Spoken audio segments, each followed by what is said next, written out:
എഫെസോസ് സഭയ്ക്ക് ദൂത് കൊടുക്കുമ്പോൾ പറയുന്നുണ്ട്, 7 നക്ഷത്രം വലങ്കയിൽ പിടിച്ചവൻ, 7 പൊൻനിലവിളക്കുകളുടെ നടുവിൽ നടക്കുന്നവൻ. ഹല്ലേലൂയ. സഭയുടെ നടുവിൽ ആരാ ഉള്ളത്? യേശുവാ ഉള്ളത്. ഇന്ന് നമ്മുടെ നടുവിൽ അവന്റെ സാന്നിധ്യമുണ്ട്. അദൃശ്യനായ ദൈവത്തിന്റെ വലിയ സാന്നിധ്യത്തിനായിട്ട് നമുക്ക് കരമുയർത്തിയെന്ന ദൈവത്തിന് സ്തോത്രം ചെയ്യാം. അങ്ങനെയാണെങ്കിൽ പറ, ഇന്ന് ഞാൻ ഇവിടെ അനുഭവിക്കുന്ന ദൈവ സാന്നിധ്യം എൻ്റെ ഭവനത്തിൻ്റെ അകത്തളത്തിലും ഹല്ലേലൂയ ഞങ്ങൾ അനുഭവിക്കും.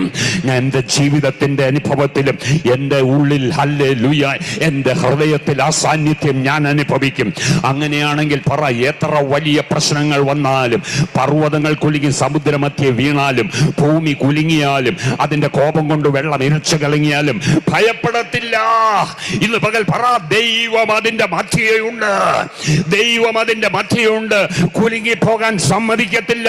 അതികാലത്ത് സഹായിക്കുന്ന സാന്നിധ്യമാണ് എന്റെ നടുവിൽ ഇറങ്ങുന്ന ദൈവ സാന്നിധ്യം. ഹല്ലേലൂയ. അതുകൊണ്ടാണ് ഭക്തൻ പറഞ്ഞ്, ആ കഷ്ടങ്ങളിൽ ഏറ്റവും അടുത്ത തുണയാണ്.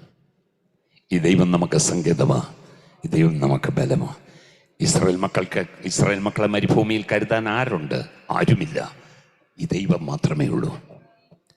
ദൈവത്തെ അവർ കണ്ടിട്ടില്ല, പക്ഷെ ദൈവ സാന്നിധ്യം അവർ അനുഭവിക്കുക. ഹല്ലേലൂയ.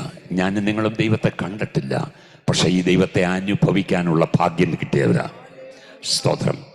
അനേകര് ദൈവത്തെക്കുറിച്ചുള്ള അറിവ് പ്രാപിക്കുമ്പോൾ ഞാനും നിങ്ങളും അനുഭവം പ്രാപിക്കാനാണ് ദൈവം വിളിച്ചത്. 3 എബ്രായ ബാലന്മാരോട് ചോദിച്ചാൽ അവർ പറയും, രാജാവ് ഇതെല്ലാം കഴിഞ്ഞ് എബ്രായ ബാലന്മാരെ പുറത്തു കൊണ്ടുവന്നപ്പോൾ രാജാവ് പറഞ്ഞൊരു കാര്യമുണ്ട്, സ്തോത്രം, ഇതുപോലെ വിടുവിപ്പാൻ കഴിവുള്ള വേറെ ഒരു ദൈവവുമില്ല. ഹല്ലേലൂയ. അവനത് പറയും. അടുത്ത അധ്യായത്തിൽ ദൈവഭയം അവന്റെ പോയെങ്കിൽ, സ്തോത്രം, എബ്രായ ബാലന്മാർക്ക് അങ്ങനെയല്ല. രാജാവ് അറിവുള്ളവനാ, പക്ഷെ ഞങ്ങൾ അനുഭവമുള്ളവരാ. ഹല്ലേലൂയ. ഞങ്ങൾ തീയിൽ പോയവരാ, തീയിൽ നിന്ന് വിടുതൽ കിട്ടിയവരാ. ഞങ്ങൾ ദൈവത്തെ അനുഭവിച്ചറിയുന്നവരാ, ദൈവത്തെ രുചിച്ചറിയുന്ന കൂട്ടമാ പെന്തിക്കോസ്ത് കൂട്ടം. പറ ദൈവമക്കളെ, അറിവല്ല നമ്മെ രക്ഷിക്കുന്നത്. നമ്മെ രക്ഷിക്കുന്നത് നമ്മുടെ അനുഭവങ്ങളാണ്. ഹല്ലേലൂയ. സ്തോത്രം.